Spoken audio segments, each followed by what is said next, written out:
dalam UMNO, anda nak bercakap, boleh bercakap. Tapi saluran kena betul. Ini parti yang bukan satu hari, saudara. Kadang-kadang kita yang baru menyertai UMNO. Kalau usia dalam 30-40 tahun. Berartinya anda menyertai UMNO sekitar dalam usia 20 tahun. Bagaimana mereka yang berjuang lebih lama? Saya menyertai UMNO sebagai orang UMNO lebih lama lagi, saudara. Saya 40 tahun lebih. Tentulah saya rasa terpanggil untuk bercakap sebagai orang veteran. Orang lama. Nasihat pada adik-adik. Nasihat pada anak-anak. Cukup-cukuplah.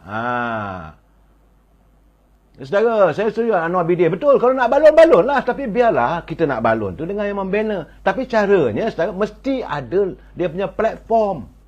Bukan macam macam orang mabuk. Dia bercakap pang sana, pang sini. Apa hal ni? Saya khawatir lah. Nanti kalau ambil tindakan disiplin, zalim. Bila tak dapat jadi calon, presiden tak betul. Bila dapat jadi calon, presiden tak betul. Semua kena pada presiden. Saya kadang-kadang bersimpati lah. Sebab beliau sendiri pun diserang. Saya nak cakap terus serang. Apakah jawatan Presiden UMNO itu tidak akan diserang kalau orang lain jadi presidennya? Nahi. Siapa saja duduk berada di anjung kuasa di tingkat 38, mereka akan diserang sebagai habis mungkin oleh parti pembangkang. Sebab tujuan mereka nak memusnahkan UMNO. Takkan itu pun tak sedar diri. Takkan itu pun tak faham. Saya kadang-kadang naik marah. Saya tak setuju kepada siapa. Saya bercakap secara jelas. Sebab semalam saya dipahamkan Yang Amat Berhormat Presiden Parti pergi berjumpa dengan warga UMNO Akar Umbi di bahagian Parit sana. Saudara. Dan saya rasa tiap-tiap minggu dia akan turun. Saya haraplah dalam pertemuan tertutup begitu, bercakaplah. Nyatakan. Saudara Samsul Syam, saya tak nak sebut sesiapa, saudara. Bagi saya harap mereka adalah, kita bersaudara sifatnya, saudara. Kita adalah satu persaudaraan yang kukuh. Jangan izinkan perasaan kita merungkai ukhuwah persahabatan. Saudara jangan lupa, saudara, kadang-kadang saya melihat, saya bersimpati jugalah. Saya dulu, saya dah bercakap, saudara, kadang-kadang mungkinlah Datuk Zahid ni kerana sifat terbuka sangat, dada lapang yang saya tegur 3-4 ekar, selalu memaafkan. Akhirnya seringkali dia dikhianati. Orang yang bertanding, yang kalah dalam jawatan, dipungut lantik bagi jawatan penting dalam parti, akhirnya orang itu tikam dia dari belakang. Malahan sekarang ini menentang dia secara berdepan. Orang yang diberi kesempatan bertanding, tapi kalah, salahkan presiden juga. Jadi segala yang serba tak kena. Apakah matlamatnya? Apakah mereka terbaik? Kalau mereka terbaik, mereka menanglah. Itu keadaannya. Jadi sebab itu, saudara FA, saya rasa setuju juga. Saya rasa presiden kena tegas lah. Macam Dr. Akmal Saleh, Ketua Pemuda, dia tegas. Bila beras tak ada, dia pergi cari kat kilang. Sepatutnya begitu, saya haraplah presiden, kalau presiden dengar pandangan ni, Akar Umbi merasakan presiden sudah sampai masanya. Sempitkanlah sedikit dada tu. Jangan duk berlapang dada sangat. Kalau ada 3 ekar belah kanan, 3 ekar belah kiri, nak lapang saja. Sempitkan. Laksanakan tugas secara berani. Tak usah peduli, jangan fikirlah. Dulu, pemimpin dulu pun berani juga. 22 tahun dia jadi Presiden UMNO, saudara. Apa dia tak buat? Dia rasa dia nak pecat, dia pecat begitu saja, saudara. Sebab saya rasa dalam keadaan sekarang ni, Saudara Faris Atan, Saudara Izzuddin. Jadi sebenarnya, pandangan Saudara Izzuddin saya bersetuju. Sesiapa saja nak jadi pemimpin dalam parti UMNO ni, mesti bersifat seperti lilin. Kita membakar diri kita untuk mencerahkan suasana. Bukan kita membakar diri kita untuk jadi abu. Bergaduh, menang jadi arang, kalah jadi abu. Itu bukan sifat kita. Saya runsing melihat keadaan begini. Di saat kita sedang menyantuni, parti-parti lain sedang melihat. Jangan lupa, saudara, UMNO, kita dah ruyup, saudara. Dah kalah. Tak mananya kita ni hebat. Kita kadang-kadang sedar diri kita seolah penumpang dalam sebuah kerajaan hari ini dengan bermodalkan 26 kursi saja. Masih ada lagi pengkhianat, masih ada lagi orang tu nak sentang ni. Kenapa tidak diwujudkan perdamaian, kukuhkan? Nak kata kalah, dah kalah. Nak kata menang, alhamdulillah. Dah menang, dah pelangai. Rakyat dah mula kembali pada kita. Tapi bila anda mendedahkan itu tak kena, ini tak kena, jadi orang pun macam mana ni? Itu keadaan kita sekarang ni nak berdepan dengan satu lagi peperangan di Kemaman. Pilihan raya di Kemaman akan berlaku, tak tahu bila yang akan ditetapkan oleh Suruhanjaya Pilihan Raya. Sedangkan kita pula ni berbalah lagi. Orang akan menyauk segala isu yang kita bangkitkan dan orang akan balon kita. Kenapa begitu sifat kita? Berterima kasihlah. Secara Ion Sky, dia kata cari cara selesainya. Betul saudara, memang saya bukan apa, saya marah kalau saya melihat unsur-unsur UMNO itu mahu dinodai. UMNO itu mahu dijadikan tempat orang mencacai. Marahlah saya.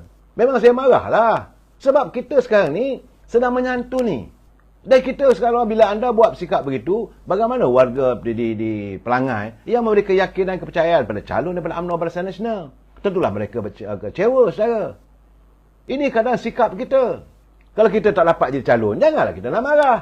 Ingatlah, rezeki datang daripada Allah SWT. Rezeki daripada Allah itu tidak pernah salah alamat. Berkali-kali dia bercakap, tak sedar juga. Tapi nak jadi pemimpin hebat. Hebat macam mana anda? Itulah geram saya saudara. Baiklah saudara, nak bercakap pasal UMNO ni geram ni, berpeluh-peluh nanti saudara. Saya juga ingin mengingatkan anda besok. Besok bahawa Dewan Rakyat akan bersidang selama 32 hari. Banyak sedapatan saya saudara.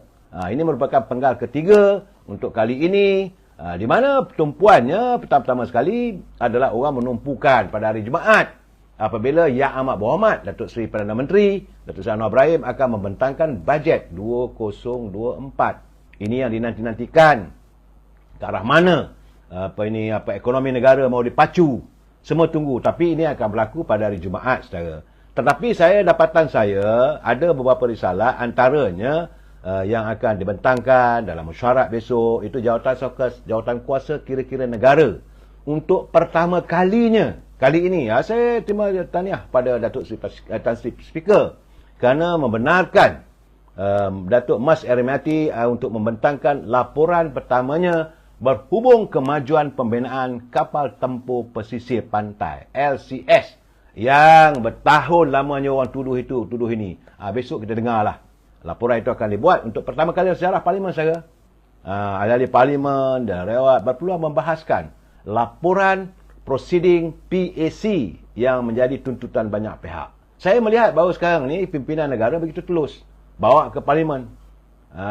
Saudara, bawa ke Parlimen bentangkan. Masing-masing kalau salahlah saudara. Kemudian saudara ada juga rang undang-undang. Itu terdapat 5 rang undang-undang yang akan dibaca untuk kali pertama di Parlimen. Saudara, dia rang undang-undang ni bukan buruh begitu saja. Bacaan kali pertama, kemudian kali kedua. Ini sebagai pandangan pengetahuan. Terdapat 5 rang undang-undang yang akan dibaca untuk kali pertama. Itu rang undang-undang Kesatuan Sekerja pindaan 2023. Bagaimana tentang untung nasib buruh, para pekerja saudara. Kemudian rang undang-undang kecekapan dan konversi tenaga. Ini bahagian tentang tenaga elektrik dan sebagainya. Rang undang-undang bekalan elektrik pindaan 2023. Rang undang-undang Suruhanjaya Perkhidmatan Air Negara dan rang undang-undang keuangan awam serta tanggungjawab fiskal. Saudara, ini keadaan saudara. Dan Dewan Rakyat kita tengok bahawa yang terakhir sekali bersidangnya adalah pada 19 September dulu saudara. Selama seminggu. Sedangkan persidangan Dewan Rakyat waktu itu adalah untuk mengkaji rancangan Malaysia ke-12.